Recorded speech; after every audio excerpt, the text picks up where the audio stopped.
This is Alex's brand new cap, signed by who? Who? Troy Bayliss and some other knuckleheads. This is a replica cap, signed by Alex Gifford and Alistair Martin,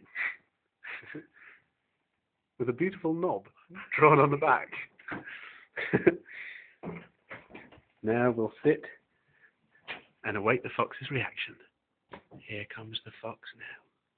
I've got to try and make this discreet. You seriously have it on that. Why did you do that? Hello.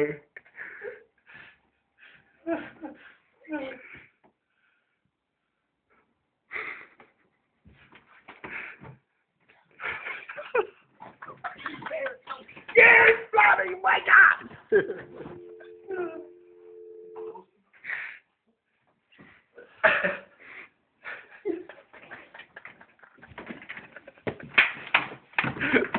Oh, fuck, that's all good.